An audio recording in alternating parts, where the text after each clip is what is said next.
I was tagged on this Reddit post a few times yesterday.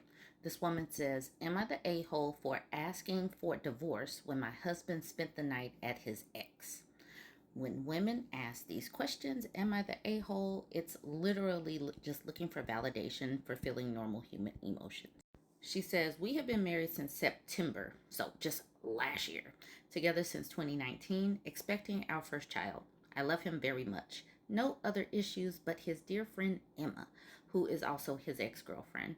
In the beginning, it was a lot of touchy-feely. Even before I knew they were exes, I found it odd. When I later found out they were together for several years, I mentioned my discomfort to him, and at first he thought it was ridiculous, but later he respected my feelings and set boundaries. I don't consider myself the jealous type, not even remotely. My husband has a lot of friends, both male and female, and I trusted him like he trusted me. But sitting on my, at the time, fiance's lap, acting cute and childish was just a boundary that was crossed for me. He didn't come home Saturday, and he called me and said he was very drunk and staying at his buddy's house. The morning after, he casually told me he spent the night at Emma's. I literally wanted to vomit. I packed my things and called my dad to come pick me up. And I did it when he was at work on Monday. I texted him that it was over. I'm done. He's been calling and texting all week and coming to my parents' house every day to want to speak to me, but I refuse. All I answered is that once we start the divorce, he could reach me through my lawyer. The thing is, I will never know, and I can't live like that. It's like Schrodinger's cat. I will never know for sure if the cat is dead until I open the box. I will never know for sure if he cheated unless he confesses to it. My friends think I am overreacting.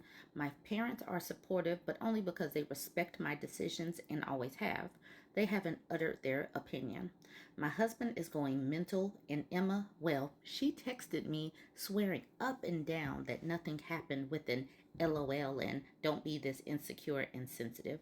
I told her that this was between my husband and me, and it had nothing to do with her. And her answer was, "It's not like we effed." I didn't answer. What can I do now? I want to stay anonymous, please. Edit. I will be updating whenever I find grammatical errors. Please be patient. No, absolutely not. Not the a-hole. And this woman, Emma, is just a little out of pocket. And dude was out of pocket too. Let's be for real. If a woman was knocked down pissy, a wife was knocked down pissy drunk and just crashed at her ex's house, her ex, but he's also a friend. Let's not act like a husband of that woman wouldn't go berserk. Let's be effing for real. Anyways, she said that Emma was a problem early on. She let her husband know. Emma and her husband decided to say F it to this woman's feelings, and now this woman is like, "Peace, I'm out." Now, it, the thing is, in reality, you cannot control other people's behavior. You can only control yours. You can only decide, I will accept this or I won't. You cannot make the other person do something. And that is what I want women to wake up to, and wake up to it quicker.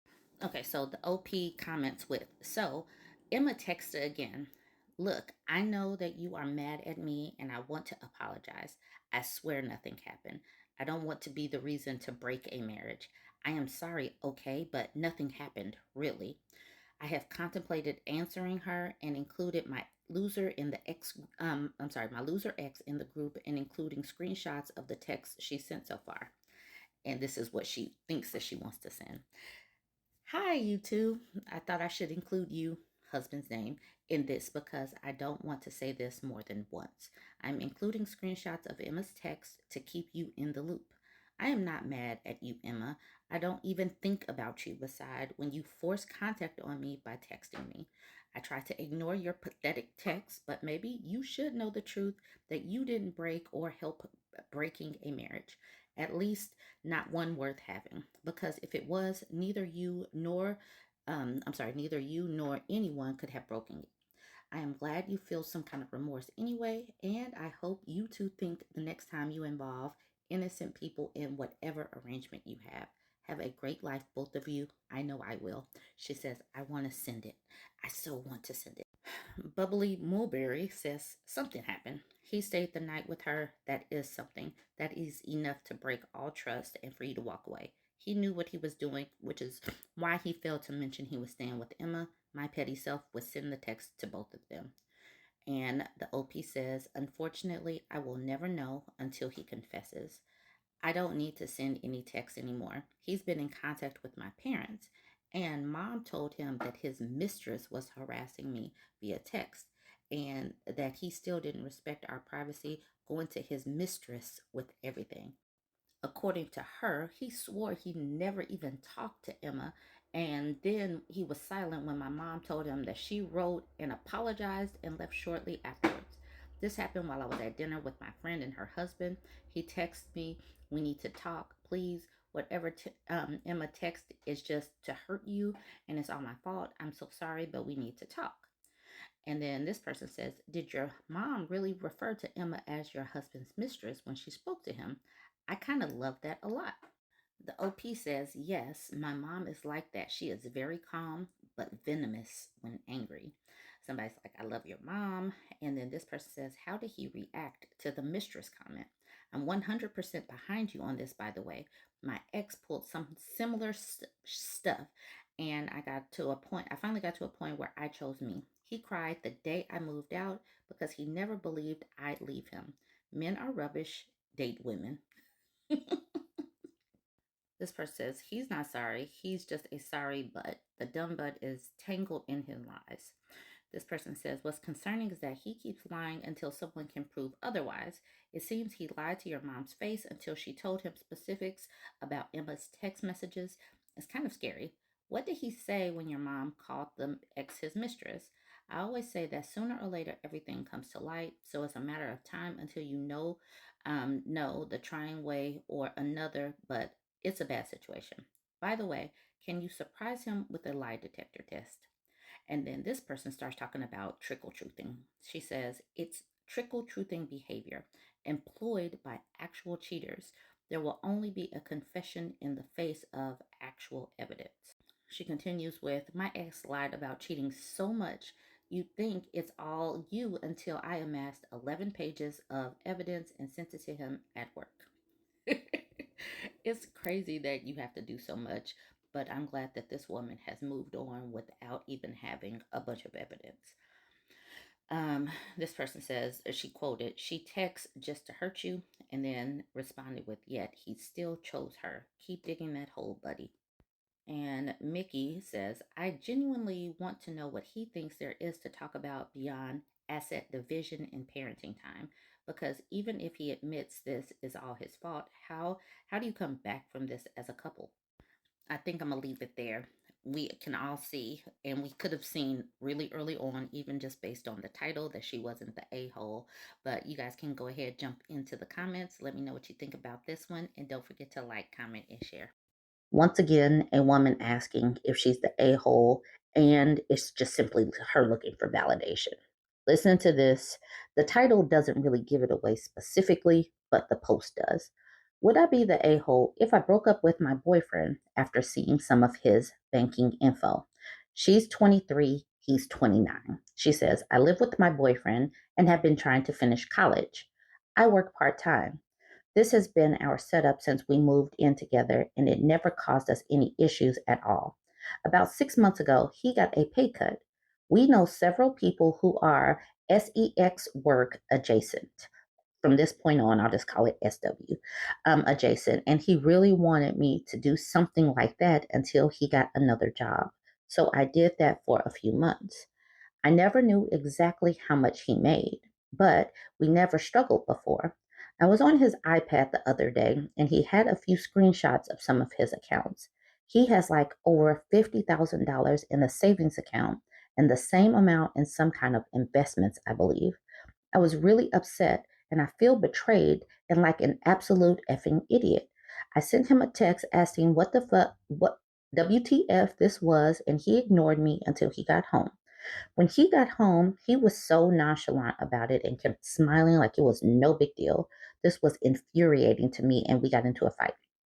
I think he saw it as something that was fun and sexually adventurous for us, while I saw it as a sacrifice for both of us at the time. He also said, I am lucky someone would pay me for sexual things that he wishes someone would pay him.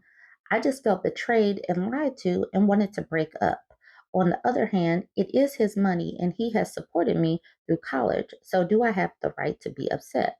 I just can't imagine asking him to do something like that when I had money. I just don't get it.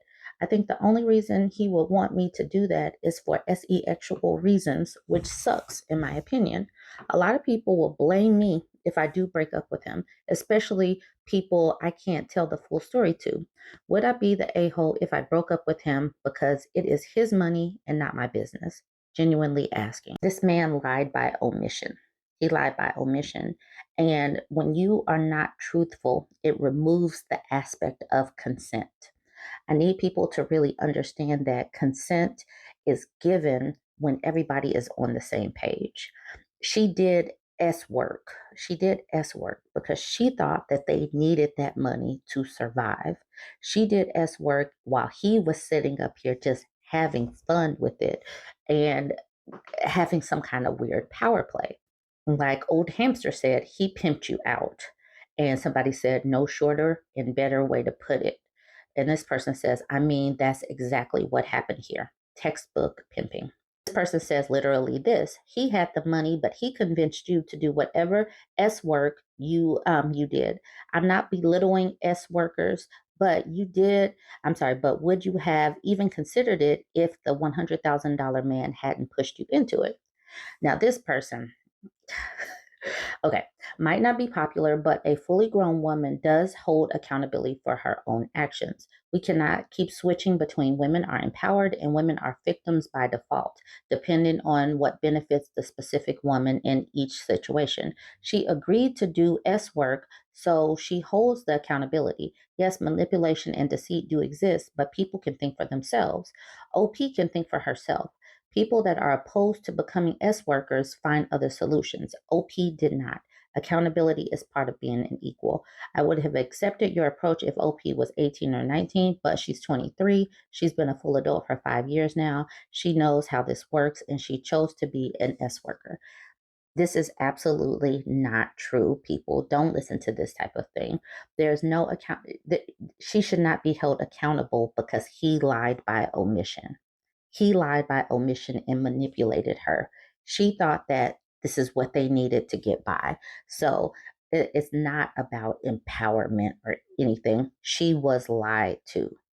There is a difference between making decisions based on knowing the facts, knowing what needs to be done, and how to get there and making a plan together. He was deceitful and manipulative. Person says, WTF, being angry about being lied to has nothing to do with emancipation. A 55-year-old man has the right to be angry if his wife lied to convince him to make more hours. Why shouldn't the OP have the same right? Being willing to do something to save your family and being willing to do something to save someone else's bank account are two very different things. Because, yes, he was able to keep his whole savings together based on this woman doing these S work activities. This person at the top says, and I wouldn't be surprised if he is selling the corn elsewhere to make extra money. I would break it off with the pimp. And this person says, this is what I was thinking, a total creep. I'm going to leave this there. I think that the people that are at least in my network, I mean, I can't speak for the other people across social media, will understand that this is wrong. This is manipulation. She was definitely manipulated. And at the very least, she needs to leave right away because he is rubbish. You guys jump in the comments. Let me know what you think about this one. Don't forget to like, comment, and share. Another woman asking if she's the a-hole, but she's simply looking for validation. This is okay. I want us women to get to the point of understanding when our trust has been broken, when lines have been crossed. It is perfectly fine to just walk away. This person says, am I the a-hole for leaving my boyfriend for forcing me to have sex with him? All right, so, and it does have an update right after this, so I'm not going to do the comments. I'm just going to roll right into the update. She says, this is a throwaway account. I'm very emotional as I write this, so please be patient with me. She's 25, he's 39. These age gap relationships. Okay. I have been dating Paul for 1.5 years. We don't live together since he has 3 kids, 12, 10, and 8, and prefer not to rush into moving in together. His kids have really good relationships with me. I have never met his ex-wife. Paul and I work together, but in different teams. Yesterday, we both went to a colleague's funeral. This colleague meant a lot to me as I considered him my mentor, and his death was unexpected. I was very sad and upset. Paul gave me a ride, but instead of dropping me off at my place, he decided that we should go back to his place, order food, and later he would drop me off when he had to pick up his son. I told him I could just get an Uber since I wasn't in the mood to eat or hang out, but he insisted, so I agreed. While we were watching TV, he started touching me. I told him to stop because I wasn't in the mood, but he continued. Eventually, he said, "You know, I always get what I want. You can be a good girl and give it to me, or do you want it rough, huh?" That's the gray fuzzy area for me. I hate myself, but just gave consent because he pushed my head down to perform oral. I didn't protest and followed. He continued with full blown intercourse. He basically told me to bend over and he just went for it. I was so upset afterwards that I put my face down in tears. He told me to get dressed right away because it was getting late for picking up his son and dropping me off. I was quiet the whole time. He was happy, stopped at a drive through to buy himself food before dropping me off. I felt so gross and even asked myself, how did I ever find him attractive in the first place? I went home and cried. I told my friend, and she thinks I'm overreacting. What is it with these friends that keep saying that they're okay? She thinks he just wanted sex and that it was a quickie. So what's the big deal? She thinks me not protesting was consent. So I'm just overthinking. Paul has been texting me and I have been avoiding him. Am I the a-hole for considering leaving my boyfriend over this? P.S. I have to add, I'm about 120 pounds, 5'6". He is a very big guy, 6'3", 220 pounds. So there's no way I could have physically fought him anyway. Now for the update. First off, thank you everyone for your comments. I read every single one of them. Yesterday, I took the day off and didn't go to work. I couldn't just show up and face Paul and pretend I was okay. I texted him that I need to end this relationship because of my mental health. After yesterday, I don't think I can be with you and I need some healing. He immediately called me and asked, "What do you mean by after yesterday? Are you still sad about your old colleague dying? Let it go. Who cares? He was old." I told him it has nothing to do with him. It has to do with the incident afterwards at your place. He said, "What incident? I even tried to cheer you up. I know you feel happy when I gave you an orgasm." I lost it. I was like, "You really think I had an orgasm? How? By by forcing me to blow you and then bend me over to finish it? Which part was supposed to be fun for me? You telling me that I either put out or you will get it anyway, or you not listening to me when I told you to stop. I wasn't in the mood. Did you not notice I cried afterwards?" He said, "You cried because you were, for some reason, so invested in some old guy from work dying. Don't blame me. I knew sex would cheer you up, and what I meant was I'll do anything to cheer you up." I was like, "So in the future, if your daughter is upset and her boyfriend does the same, you will thank the guy for cheering her up, right?" He flipped out, started yelling at me, called me a disgusting "see you next Tuesday," rubbish, a creep for using his daughter as an example. He said, "We are done and never want to hear or see me again." He blocked me. I felt relieved because he won't be stalking me or guilt tripping me to get back or force me to please him. I thought, phew, it's over. Except he told everyone in the office almost immediately that the reason we broke up was that I was a creep, but he can't explain in details and he wanted to protect his daughter. Right now, everyone in my office looks down on me. They even avoid talking to me. I went to the bathroom and cried. This man has destroyed me. I met with my manager as soon as he came to the office. My plan is to take a leave of absence, and he believes my side of the story and plans to help me find another job. I won't be renewing my lease as I want to move to a new place. I just want a fresh start. As for now, I'm going to go home and rest. Thank you, everyone. P.S. I won't be reporting him. I'm done with him. I just want to move on. And I understand not reporting him because people do not take these gray areas seriously. People barely take regular grape seriously. That's the reason why there are so many grape kits just sitting on shelves collecting dust, because we live in a grape culture that doesn't really care about women. So I understand why she would just try to heal from this and move on, because we live in a world that does not care about victims. Some of the comments: OMG, please seek counseling. He is a manipulative creep. You need to take care of himself. This person says, I hope the OP talks to people that work with victims of grape. OP does not feel comfortable calling it grape, but it seems clearly grape. This person, OP, inform everyone at work you ended things because of his SA of you. But then she would have to relive that over and over and over. Telling someone to do that is very intrusive. This person says, this story highlights the bravery it takes to leave a toxic relationship. Remember, your well being comes first, and you deserve to move forward without guilt or shame. Stay strong and know that support is available. This person says, this story is a powerful testament to the strength needed to break free from toxic relationships. Let's stand with those who have endured such hardships and offer our unwavering support as they move forward in their journey to healing and self renewal. And then the last one I'll do: the only way this guy is going to learn that what he did to the OP was grape is if a judge teaches it to him. OP, gather all the texts and other evidence you have and file a police report. Ask a grape advocate to accompany you. If he was a cop or has cop friends, go to a different police station, town, city, county, or state.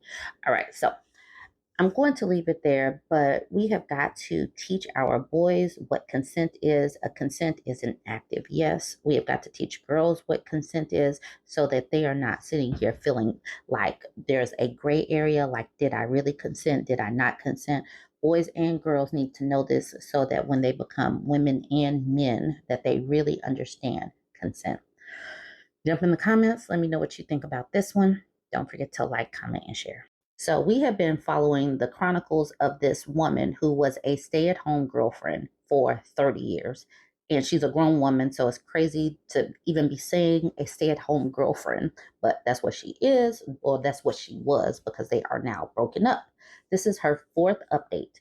She says, am I the a-hole for rolling my eyes at my boyfriend's proposal because it took 25 years of me begging? That's the original from a long time ago. That's the title. All right, she says, I want to apologize to everybody that I have offended with my third update. It's not my intention to look down on anybody, but I wish there was more understanding about how I had absolutely nobody to talk to. Nobody who responded to anything I had to say in my life. Nothing to say when I cried, pleaded, and explained. But I understand it's over now. All I have ever known. I have left my ex's house. I left a day before the sheriff was supposed to come. I could not stand my ex's taunts anymore. Saying goodbye to my daughter nearly broke me, but I am committed to finding a way to seeing her regularly. I spent 2 nights in a motel. I took advice about using the library as my safe place to apply for jobs during the day. I also paid some money to an online resume service where they said they had expertise in making homemakers' resumes employable. I applied to retail jobs and heard back from one. I have an interview soon, but I'm scared because it only pays 50 cents above minimum wage, and just the cost of motel scares me. I'm in the process of applying for SNAP. My years from my former social circles, a lot of wives were on boards for food banks and such. I know my money from selling the few things my ex didn't snatch away could have been stretched better, but the stress of leaving my daughter there made me buy comfort food, and I admit also drink to calm my nerves. My friends from that circle were mostly not communicating with me, but when it was known I was about to be homeless, suddenly they seemed to have renewed interest in me all at once, but not in the way of giving any sort of assistance or emotional support. I asked one of the women about the food bank she used to host fundraisers for and the availability. She replied back with the availability. I went there but was humiliated that me telling her when I was going to go resulted in her and 3 others from the circle being around, claiming to be volunteering when they only hosted fundraisers, never volunteered on site. When I arrived and making a show out of asking a lot of probing questions, yet they started prattling on about party things, complaining about upcoming trips that they knew I could now not be a part of. I left so downtrodden and will never go back. I have just spent my second night in a shelter after needing to save the little bit I have left. I know I will be torn to pieces for saying this, but it's so hard to be grateful to be there due to the pests, lack of cleanliness of others in the shelter, going to sleep with somebody next to me crying, somebody throwing up. I can only maintain hope that eventually things will look up, that I won't continue to be punished with grief and fear for wanting better. I hope I get the job I'm interviewing for. I shake at the thought of going back to that shelter again. They make us leave at a certain time in the morning. I am I am not this do nothing leech. I just made a mistake of loving a man and hoping he'd value that. This is a woman that didn't plan. She did not plan her life. And because of that, she is facing the consequences of those actions. She did not set herself up. And this is the reason why we talk about these things. I know some people run to my page to make it like women should not be planning. I said, like, this woman was used to certain things. The folks in her circle were not her friends. Her boyfriend did not love her. She was a utility she was an appliance for him. She was his wife like appliance, and that's pretty much it. And now her utility is gone, so she had to leave. Women, get some survival instincts about yourself. Just do. I'm not going to go into the comments. It doesn't really matter because what they're saying doesn't matter. I'm using this so that women can have some sense about themselves. I don't know if she'll be able to get it back together. It is hard. She is in her 50s, starting from scratch. No viable work experience that is helpful today because she has been a kept woman for a long time. That's like, a domesticated cat that has been pampered their whole life, suddenly having to go out into the wild and figure out how to live, survive. She is a domesticated cat and she will not fare well outside in winter or whatever. Please don't be this person. Plan. Have some sense of survival for yourself. Know and understand that nobody is going to look out for you better than you will. Jump in the comments. Let me know what you think about this one. Don't forget to like, comment, and share.